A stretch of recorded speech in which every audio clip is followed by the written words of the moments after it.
Should the Mets sign Framber Valdez as a high AAV, around $35 million a year on a short-term contract, and then trade Kodai Senga, which is $15 million over the next 2 years? Overwhelmingly, across all three platforms, 70% of Met fans said, yes, we should trade Kodai Senga and sign Framber Valdez. And I'm in the minority here. I voted no in my vote for this one. If you made him your number two in this rotation, bump everybody down just a little bit, bump Kodai Senga out of the rotation, saved a little bit of money. I can see why fans voted yes for this. For me personally, I'm a no on this. You're looking at a payroll going into it at $385 million. Now, Met fans, again, are probably sitting there saying, like, why is he talking about money and payroll? Who cares? It's Steve Cohen's money. But if we're now going into the trade deadline at $385 million, does that now hamstring us a little bit at the trade deadline to make additional acquisitions? Because a guy like Scooble, for example, might become available at the trade deadline. What's up, Met fans? Welcome back to Meet the Mets fans. I'm here. I'm your host, Stefan. I'm with Justin. We're here on what's actually episode 24. Trying this again. What's up, Justin? How are you? Hey, what's up, Stefan? How you doing, man? Fans, how we all feeling? It's been a crazy off season. I know hopefully you've been following us throughout this off season process, and we've had a lot of emotions going on, but we are 10 days away from spring training, and that's the emotion that everyone should be feeling right now, because it's an exciting time to not just be, a baseball fan, but especially to be a Met fan. Yeah, there's a lot of guys already down in camp getting things started nice and early, which is great for a lot of these guys. But yeah, like you said, 10 days away from pitchers and catchers, 16 days away from the first full team workout. So I feel like spring training starts earlier and earlier. Maybe it has something to do with the WBC, teams wanting guys just in camp a little earlier before they head out to their respective teams. Yeah, baseball season is upon us, Met fans. We are here. No doubt. And if you're living here in the Northeast, you're feeling that. It's brutally cold up here right now. It's been cold for about a week right now. So I'm excited to see a little baseball on SNY. I know they're going to be broadcasting about 10 or 11 games this upcoming year for the spring training. And, it'll be nice seeing some sunshine, some baseball being played, and good times are on the horizon as we hopefully get past this brutal cold and into our baseball season. Yeah, it's going to be an exciting time for us Met fans. And like the start of baseball season, let's start this episode off right, Justin. So we did, for the first time in our young podcast history, a fan poll, which we hope to continue to do more. We saw a lot of great results coming in from Twitter, specifically the vast majority of the results on Twitter. But we put out a poll on all three of our social media platforms, on X, on Instagram, and on TikTok, to get fan reactions to just an idea. We're going to bring that idea to you guys right now and tell you what the results were. Yeah, so, obviously the Mets have made a bunch of offseason moves, but there are still a lot of free agents that are still available out there, specifically in the starting pitching market. And there's some big names. Like, some people would argue that the top starting pitcher is still technically available right now in terms of a free agent in Framber Valdez. His market just has not materialized the way that he had thought. The Mets have been, poking around. There's been a lot of interest. There was a report, if you guys remember, back in November, that the Mets are in agreement to a 6-year, massive $210 million contract that I think it was Hector Gomez kind of announced. And some people were connecting the dots. Hector Gomez, he's related to the Mets first base coach. Does he got insider information? And that was back in November. And clearly we are now sitting here on February 1st. Framber Valdez is not a New York Met. He's not signed anywhere. There has been not any inklings of him signing a long-term extension. And so that's kind of plays right up into the Mets and what they're looking to do, especially with David Stearns. So the poll was looking at, should the Mets sign Framber Valdez as a high AAV, around $35 million a year on a short-term contract, and then trade Kodai Senga, which is $15 million over the next 2 years, or just keep the money and keep Senga and not sign Valdez? And so, Stefan, what do we got going on here? Yeah, so overwhelmingly across all three platforms, 70% of Met fans said, yes, we should trade Kodai Senga and sign Framber Valdez. And I'm in the minority here. I voted no in my vote for this one. It seems though that Met fans see Framber Valdez as a legit arm, a workhorse that you can have in your bullpen. We signed Freddie Peralta to be the ace of this team, but the one thing that came up with Freddie Peralta that we talked about on the last pod is his ability to go deep into games. And while he might have that ability, he did not do that while he was a Brewer, right? Whether that had to do with them limiting the number of pitches he was throwing in games and just trying to make sure he never went over that 100 mark. But he's a solid 6-inning pitcher, Freddie. He's really, really good. Framber Valdez is that guy that you can go out there and throw a ton of innings for. If you made him your number 2 in this rotation, bump everybody down just a little bit, bump Kodai Senga out of the rotation, saved a little bit of money. I can see why fans voted yes for this. For me personally, I'm a no on this. I don't know that this is the type of guy we want to bring into this clubhouse that we're trying to rebuild. I don't know that the potential of Kodai Senga and saving that $15 million is worthwhile to bring this guy onto the team, because I do think that the Mets starting rotation with the addition of Peralta is pretty solid where it's at. We got a ton of these guys in the minor league, ton of starters in the minor leagues that eventually we want to see pitch. And if you bring Framber Valdez in here for all the negatives that could potentially come with him as a clubhouse person, I don't know that it's worth it for me. What are your thoughts, Sean? Yeah, the Mets are sitting at, I've seen reports around $365 million in terms of the current payroll. And so in this scenario, if you're adding $35 million, but you're subtracting the 15, that's a net of $20 million. So you're looking at a payroll going into it at $385 million. Now, Met fans, again, are probably sitting there saying, like, why is he talking about money and payroll? Who cares? It's Steve Cohen's money. He's clearly going to and willing to spend above and beyond, but also understand that the Mets need to make acquisitions during the trade deadline. That's going to happen. We saw it last year. We've seen it over the past couple of years. That I know that Cohen, maybe he has an endless budget. I don't necessarily know if it's endless. I think it's got to be a guy that he views that says like, hey, this guy could put us over the top. But if we're now going into the trade deadline at $385 million, does that now hamstring us a little bit at the trade deadline to make additional acquisitions? And so that's something that I think the Mets brass is probably looking at and saying, is this really the move? Because a guy like Skubal, for example, might become available at the trade deadline if the Tigers are not really in a position where they think they can win. And then you're saying to yourself, hey, if now we can now add a Tarek Skubal at the trade deadline, that is something that we would prefer to do than adding, let's say, a Framber Valdez before the season starts. And so I hear you on this. I understand the Valdez is a more established pitcher than Kodai Senga. But Stefan, you kind of mentioned it before that Senga does have an upside that I don't think Valdez does. We've seen Senga throw to an under 2 ERA in half a season last year. We've seen Senga as a rookie finish with under a 3 ERA across the entirety of that season. And so Senga has a huge upside. Obviously, his biggest thing right now has been injuries. And I'm not saying again that I am fully trusting Senga, but I don't think the Mets are saying that either. I think the Mets went into this year saying we need to address our starting rotation. We're not looking at Kodai Senga as our ace, which last year, going into the beginning of this year, David Stern specifically mentioned Kodai Senga as someone that they essentially built this rotation around. He only talked in the offseason about a 6-man rotation. He talked about how Kodai Senga, right, looks great, feels healthy. They're going over to Japan. They're scouting him. They're viewing him. They're working with him. Where this offseason, it was a much bigger tune, right, or change of a tune that Stearns had in terms of talking about Senga. It was more of a, hey, can we rely on this guy? And Stearns' response was, I don't think that that's a realistic statement to make, that Senga is someone that we can rely on. And so when you think of it here, I think they view Senga as house money, but I think that that's something that in terms of his contract at 2 years over the next $15 million, that they're willing to take that risk on,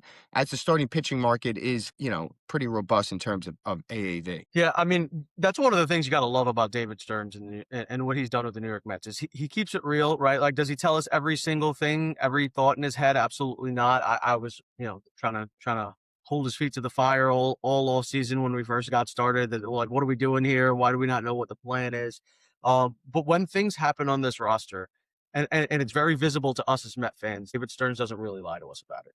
Right. When they bring in a guy that's not good, he's very willing to say, yeah, that didn't work out and we make a change here. And with Kodai Senga, the tune definitely changed. Yeah. When we list out the rotation for the New York Mets, we're listing him as the last guy in the rotation. And so that's definitely a change of pace from the beginning of last year where we're like, that guy's our ace. Now, if he ends up being an ace, if he ends up pitching to a sub-3 ERA, that's icing on a cake here. Yeah.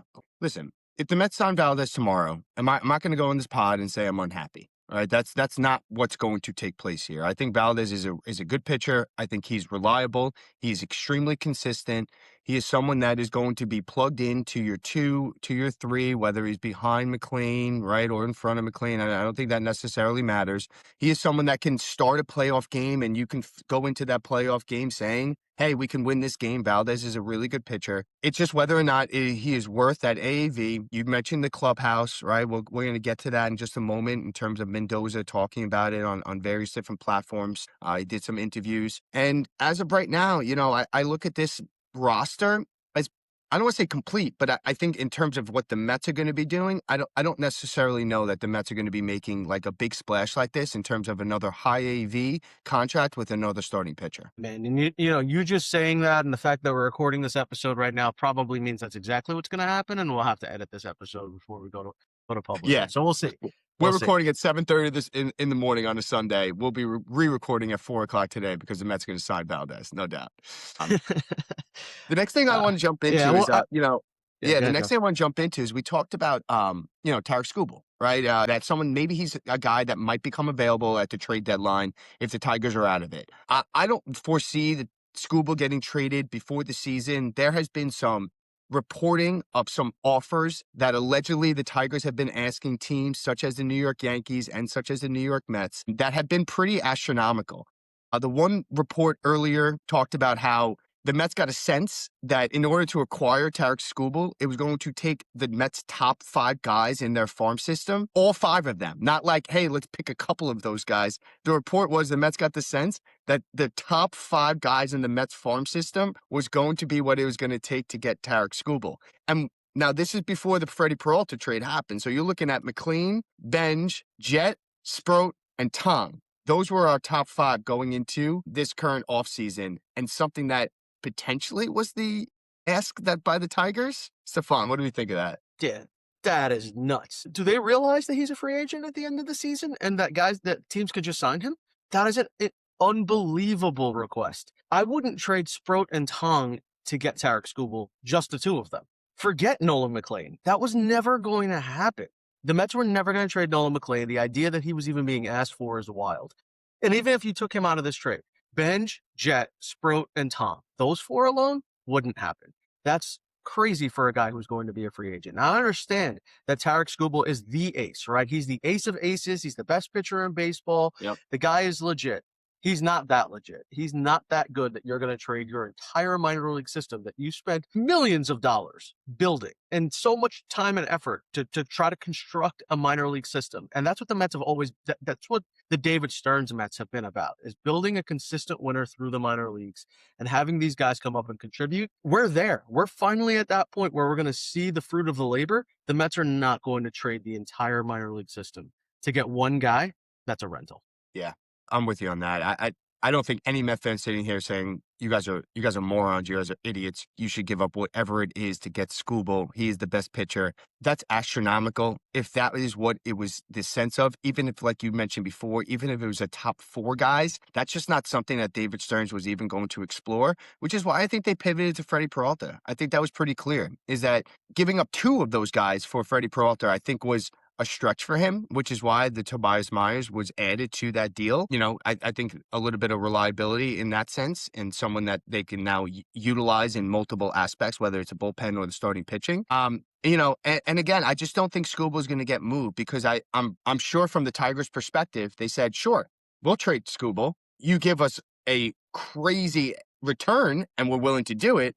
But the Tigers don't want to trade him. And teams that want to acquire him want to not give up what it's going to take to get the best pitcher in all of baseball. Yeah, I mean, they didn't want to trade him. That's so clear when you're saying, like, give me everything that you own. They might as well have asked for Francisco Lindor and Juan Soto in the trade. It wasn't going to happen.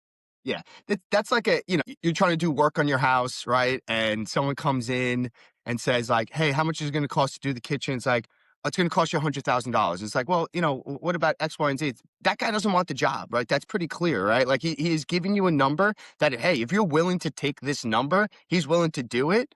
But that's clearly like not something that he wants to take or wants to do. And if he's going to throw out a crazy number and you're willing to do that, sure, why not? I'll take it. And so that's kind of what I think is going on with the Skubal situation. If teams are willing to give like top of their rotation guys, multiple of them, and a team is that desperate to it, sure, why not? We'll trade Tarik Skubal and we'll go take it from there. The Tarek Skubal offer we said was insane, not going to happen. But Nesson actually came out with a proposal after the Freddie Peralta trade that outlined another potential option for the Mets that seemed a little bit more in line with what fans might want to do. It was Tong, Benj, and Holmes, giving them back Clay Holmes, solid major leaguer who can be a reliable starting pitcher, number 3 for them easily. Could also be a top of the line bullpen arm for them. Tong, Bench, and Holmes came out from this Nesson article as a potential trade for Tarek Skubal.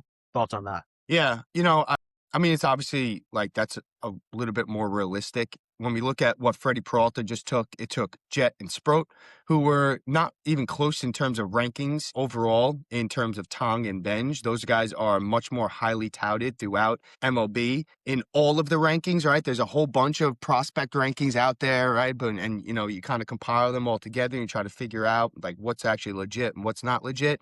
If you're telling me right now I'm going to acquire Tarek Skubal for Tong, Benj, and Holmes, I would have to hard consider that. Personally, David Stearns, I don't think is going to do that, though. I don't think that they're looking to, like you just said before, get rid of their entire minor league system. Because if that's the case, by getting Freddie Peralta and Tarek Skubal, you would essentially be trading Jet, Sproat, Tong, and Benj, which are 4 of your top 5 prospects in this offseason. And I just don't think that that's going to be taking place. I think that David Stearns views Tong and Benj really highly. I think both of those guys have been pretty much off the market in terms of trades. I think if McLean, Tong, and Benj were pretty much similar to like the Skubal, like, hey, if you're willing to give me something crazy, maybe I'll consider it. But those are guys that I am not looking really to get rid of during right now this offseason. Yeah, looking at what the Tigers' original ask was, there's no way they would even accept this offer.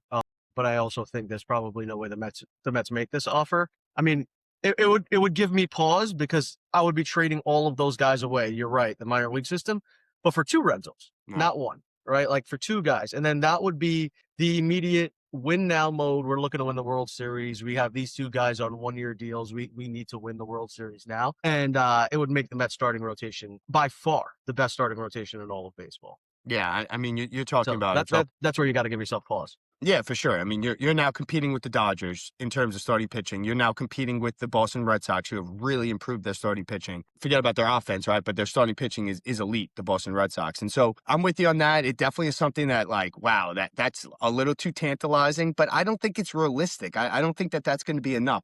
Maybe that's something that they would consider at the trade deadline for half the year, right? Which, again, I don't even know if I'd want to give up that much for a half-year rental. You're talking about at max, maybe 10 starts, not including the playoffs that he would be getting at that point from a guy that you're beginning up top prospects in, and a guy in Jonah Tong that they're viewing as the top of the rotation arm, someone who was considered the best minor league pitcher all of last year. And not for the Mets in all of baseball.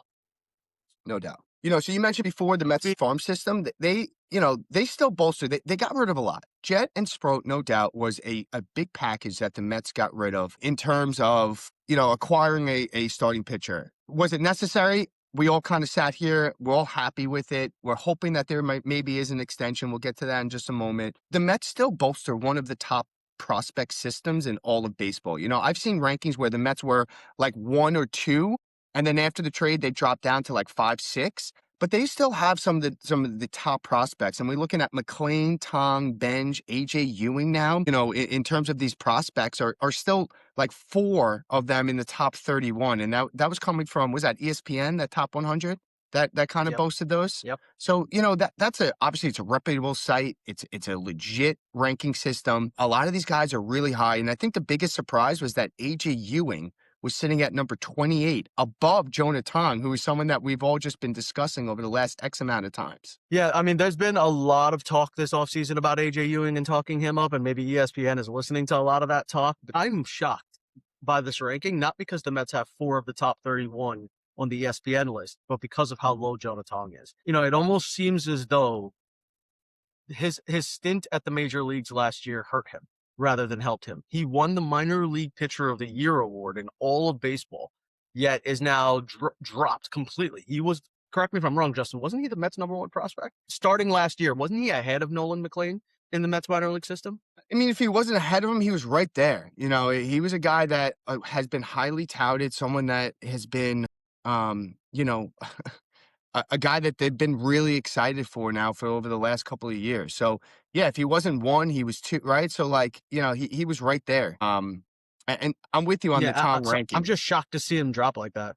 Yeah, I think it was his exposure to the major leagues, right? He had, I think it was 6 starts in which he had like 3 good and 3 bad. And, I think that teams saw that, hey, he was exposed a little bit in terms of his fastball specifically, got hit pretty hard. I think we all remember that Texas Rangers start when he went up against Jacob deGrom. We were all pretty excited for that, and he couldn't even get out of that first inning. But he's a kid. He's 22 years old. He got thrown into a position that was crazy. The Mets were desperate for starting pitching. The Mets were on a horrible losing streak.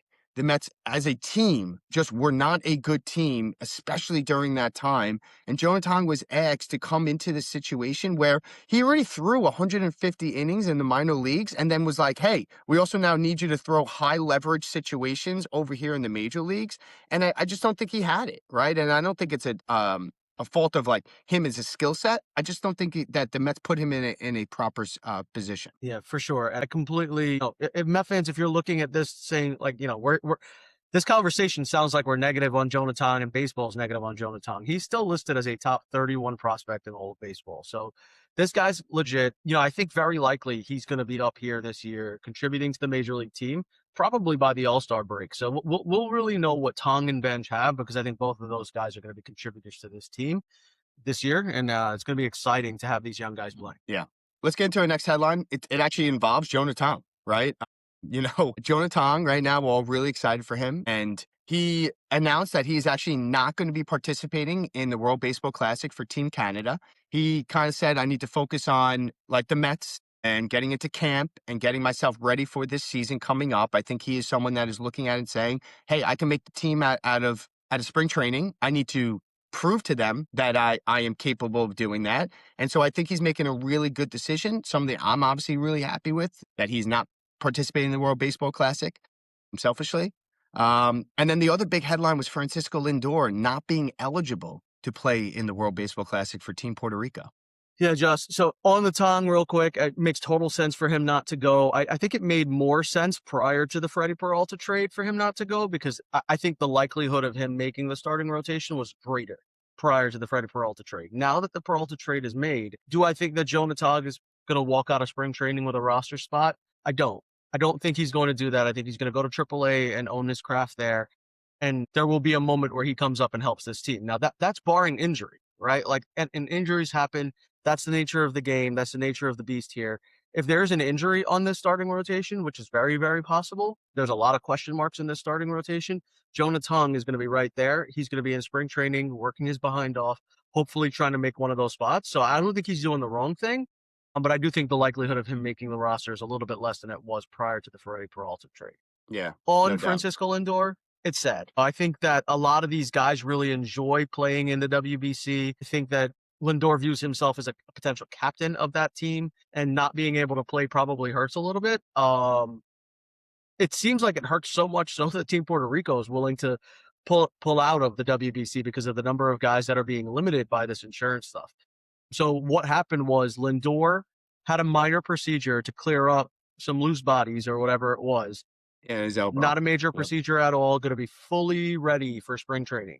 But because of that minor procedure, the WBC insurance won't allow him to play. They essentially are saying if he gets injured during the WBC, they can't be liable for that. And obviously, the Mets would hold them liable if he got injured in the WBC. Why wouldn't they? So I don't know what's going to happen here with Puerto Rico threatening to pull out. I don't think that's all of a sudden going to make an insurance company say like, okay, cool, we'll pay for it. I highly doubt that.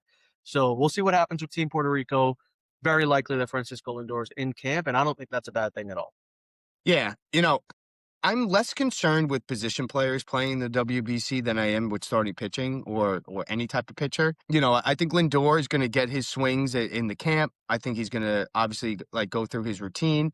Francisco Lindor doesn't need spring training to get ready. He knows how to get ready for a regular season. I think for him, not playing for Team Puerto Rico, I think is a huge disappointment. The insurances, especially with a contract like Lindor, they're just not willing to guarantee it. And I understand the Mets' perspective is like, hey, if you're not going to guarantee this contract, why are we now going to be liable for this, right? That doesn't seem right, especially with what happened to Edwin Diaz, right, in the last World Baseball Classic for the Mets, where he tore his ACL on a celebration. And so, it seems like insurances, like that's been the big thing. In terms of Team Puerto Rico, there's like 5 or 6 guys that are like ineligible to participate, which is what you were just kind of mentioning before, that they're thinking about pulling out.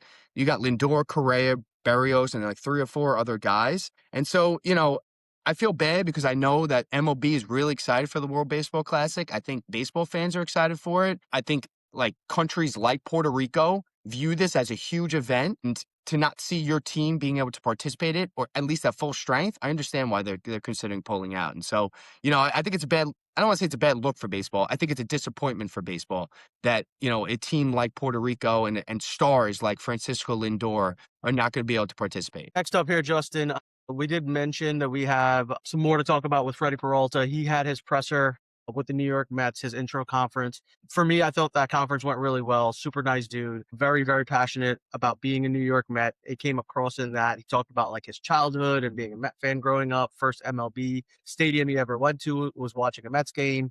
So Freddie Peralta, very happy to be a New York Met. We're all happy that he's here as well. And I think Met fans and everybody else would love to extend it. Former Met general manager Jim Duquette on SNY proposed the following extension offer to Freddie. 4 years, about 28 to 30 million AAV for $120 million total for Freddie Peralta. What are your thoughts? Yeah, I just don't think it's realistic. I think if the number doesn't start with 5 years at whatever the AAV needs to be, I don't think it's going to get done. I don't see why Freddie Peralta would give the Mets a hometown discount. That's just not something that makes sense. He doesn't owe anything to his organization whatsoever. He's earned the right to become a free agent. He actually already took a deal in terms of like pre-arbitration money, which now he's only making $8 million this year. If he was arbitration eligible this year, he would be upwards of around $16-17 million this coming season. And so he's already taken less money for the career that he has had. And so, I don't think that this 4 years at 120 is going to take it.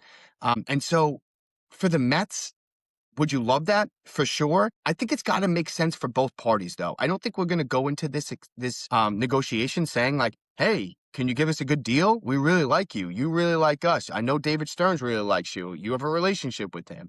It's got to make sense for both parties. And I don't think this 4 years at 120 makes a lot of sense. And so, would I take that? For sure. I think that you got to offer him something legit. He's going to be turning 30 years old coming into June. We just saw guys like Ranger Suarez get a 5-year contract at 25, $27 million a year. And so I think that the number at least has to start with that 5 years. I think he's got to have a little bit of insurance for himself. Hey, David Stearns and Steve Cohen, make it happen. I'm with you. You gave up a bunch of stuff to get this guy. You clearly view him as your ace or your guy that's going to be at the top of rotation for the next couple of years, or hopefully it's for the next couple of years. So get an extension done. Let this guy get into camp and get comfortable and make it happen. Yeah, and they've talked about his comfortability being the thing that they're kind of waiting on. Let's get Freddie in. Let's let him feel out what it's like to be a New Yorker, to be a part of this team. And so I definitely see the extension offer coming. I hope that that's exactly what's going to happen here for the New York Mets and for Freddie Peralta. But yeah, I think you're right. The $120 million total just seems a little low. The 4 years seems a little low. I think 5 years at minimum. David Stearns is going to have to get uncomfortable. Freddie Peralta got uncomfortable for him once. I think he can do it for Freddie this time around. Give him that 5-6 year offer that he needs to lock him up long term. I'm with you. Just let's jump into the Carlos Mendoza comments. We'll talk about that.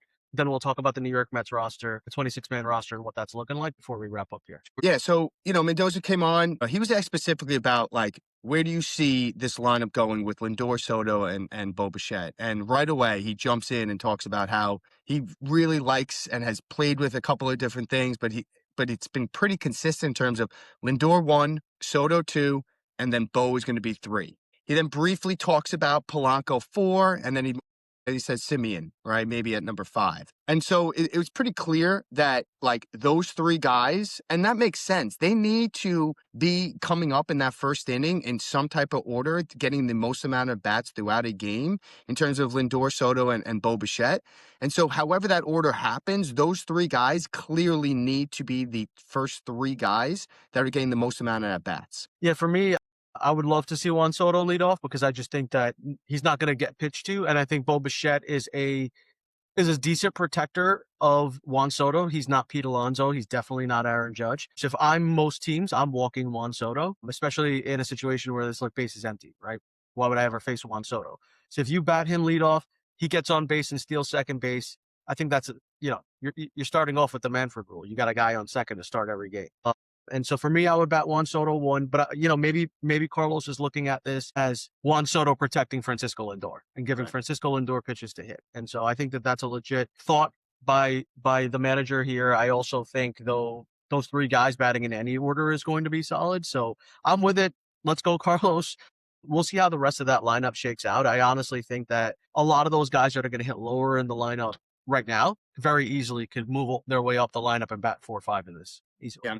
I'm totally with you. Like between Alvarez, Beatty, Luis Robert Jr., Vientos, those are all guys that like legit. And I know I'm being an optimistic fan here. Okay. Those are all guys that can be plugged into your 4 or 5 slots. I don't think that that's unrealistic to say is that a guy like Alvarez can take a step up. Beatty, we just saw last year taking a step up. Vientos has done it already, has proven that he's capable of being that 4 or 5 guy. He obviously had a horrible year last year, but 2024, he was great. Luis Robert Jr., come 2 years ago, or 3 years ago now, hit 38 home runs. So these are all guys that potentially could slot into that 4-5 range, but I think that he's going to give the proven Polanco, Simeon, those guys that to start the season, which is awesome. It takes a lot of pressure off of those other guys that we just mentioned before. And I really like this lineup when you really look at it. It is pretty deep. I think that as a starting pitcher, when you're looking at a lineup that starts with Lindor, Soto, Bo Bichette, and you're like, all right, got through that. And then you got guys like Polanco, Simeon, Alvarez, Beatty, Luis Robert Jr., Vientos. That's pretty good. I'm not going to lie to you. It's not bad. Guys are going to battle all the way through this lineup. I think the biggest strikeout threat, non-David Stearns type of guy, is probably Vientos. Luis Robert, I think, is also a big strikeout guy, but he's also got a ton of speed. I'd love to see him batting 9 in this lineup. Take the pressure off this guy completely. Bat him 9. Let him be a speedster. Let him put the bat on the ball. Focus on not striking out. And if you got a 30 home run hitter, a potential 30 home run hitter, batting 9 in your lineup, that's legit, man. Yeah. Yeah, I'm with you on that. It's an exciting time, right? I really do.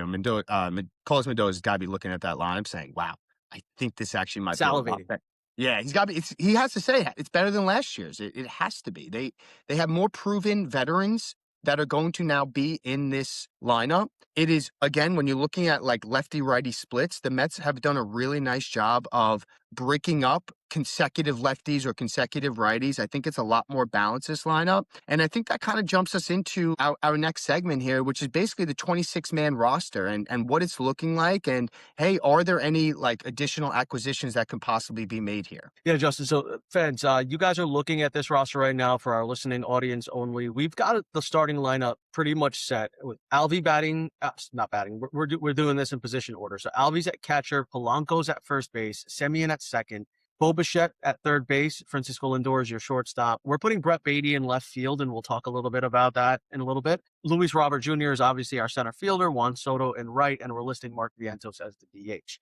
On the offensive side, we've got Luis Torrens as your backup catcher on the bench. Mauricio, we're giving a roster spot to. Vidal Brujan, we're giving a roster spot to as your backup infielder. And then the last 2 spots that are on this bench, we're looking at Carson Bench and Jared Young as potential guys who can take it. I'm sorry, last 1 spot on this bench can either go to a guy that's Benj or Jared Young here, and we'll see what it ends up being. I think if Benj is in this 26-man roster, he's probably got one of those starting spots. So we'll talk about that. What do you think, Justin?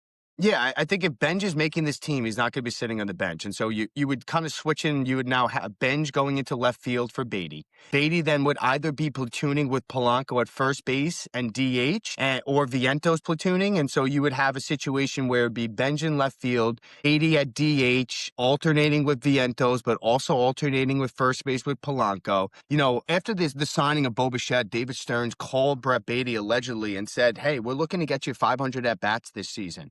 And so if you're trying to get 500 at bats for Brett Beatty, that means that he is playing every single day, whether that's platooning at first base, DH, left field. This guy in some capacity is going to be in this lineup. And so if that's the case, that means Carson Bench had a heck of a spring training if he's making this team, because I don't necessarily know if the Mets, I don't want to say they don't need him, but the Mets can fill out this roster offensively without Carson Bench making this team now after that Luis Robert Jr. trade. Yeah, Carson Bench hasn't proven himself yet at the AAA level. To the idea that he can win this job right out of spring training, I think I wouldn't call it far fetched. I would call it a stretch, especially when you've got this roster of guys already on the team. There's no harm in letting Carson go to AAA. And I'm looking at this right now, and Tyrone Taylor is also going to be on this team, Stefan. Right? Like, so like when you're thinking about it, we miss Tyrone Taylor. Yeah, and when you're looking at this right now, which is all good, Mauricio has an option. He's probably going to be sent down to AAA to start the season. And so you're probably going to have Taylor, a battle between Mauricio Brujan, maybe Carson Bench, maybe Jared Young, and then obviously you're going to have a backup catcher in Luis Torrens. And so there's not much room offensively for guys to be moving around, which I definitely think David Stearns has done with acquisitions offensively for sure, especially when you look at this. Yeah. For sure, Justin. And in the last couple of minutes here, let's jump into the pitching aspect of this rotation. So of this roster. So it's a 26-man roster. You are only allowed to have 13 pitchers on your roster. If we're assuming that the Mets are going with a 6-man rotation of Peralta, McLean, Peterson, Holmes, Minaya, and Senga, that leaves the remaining spots in our bullpen, the remaining 7 spots for Devin Williams, Weaver, Minter, Raley, and then we've got a bunch of other guys that could potentially make this roster that we have listed here. Alzolay, Brazoban, Ross, Kimbrel, Garcia, and Myers. And, I put Myers there with a question mark. For me, I think he's pretty much a lock to make this team, but he does have options, so we listed him as a question mark. There's a lot of guys that when you're looking at that, it's going to be very difficult for the Mets to figure out who exactly is coming out of spring training with a spot, which is a good problem to have. Yeah, so, if we're doing the math here, right? Those guys that are highlighted, so for our listening audience, the guys that are highlighted in that orange, Alzolay, Brazoban, Ross, Kimbrel, Garcia, and Myers, you're choosing 3 of those guys. Now, assuming A.J. Minter starts the season healthy, which there has been some speculation, and Stearns has talked about it, that he might not start the season, but he's going to be pretty close to starting the season on time. And so if it is, it's 3 or 4 guys that you now need to choose from those 6 that we have identified. Now, Ross is a rookie. He obviously has options. All of these guys, I don't believe Alzolay has any options left. He is someone that if he doesn't make this roster, he's going to be designated for assignment. Kimbrel the same way. He would have to agree to a minor league stint, which is just not going to happen. Luis Garcia was given a guaranteed contract of, I think it's 1.75 with some incentives in there to make it up to another 1.25, so about $3 million total. And then Tobias Myers, I think, made this trade happen for the Mets with Milwaukee. It's someone that Stearns highlighted and identified as someone that can do the job, either starting pitching or reliever, and he's been successful in both capacities. So I think that is someone that is definitely going to be starting this off this year in this bullpen. Yeah, I think it's nice that you don't have to rush Minter, right? You've got a lot of guys, quality arms that you can rely on here. The exciting things are going to be happening in spring training, Met fans. We are pumped to get things going here. I know I am. I know Justin is. We hope that you guys are as well. That's going to bring us to the close here on the Meet the Mets Fans podcast. Met fans, we love hearing from you. We love fan reactions to everything going on around this team. And we're also looking for our next guest co-host to come on the podcast with us. So sign up for that. meetthemetsfans25@gmail.com. Let's rock. Justin, we'll close this out. Yeah, I think as we get closer to the season, as spring training is starting, Met fans are going to get really excited. Fans are going to be coming on, giving their opinions, especially as we see spring training kind of developing. We'll have a better idea of who's going to definitely be on this 26-man roster. And so I'm excited for that. Met fans, if you're listening to this, you're clearly excited for that. This is the diehard fans right now currently. And so it's going to be an exciting time over the next month or two. And we're ready for this season to get going. And I think David Stearns and the Mets are ready for this season to get going because I think a lot of their acquisitions are now going to be done. For sure. Let's go Mets. Let's go Mets. Meet the Mets fans, voices rising up from the stands. Hear their cheers, hear their groans, feel their highs, feel their moans. Stories untold now on the mic. Mets fans unite.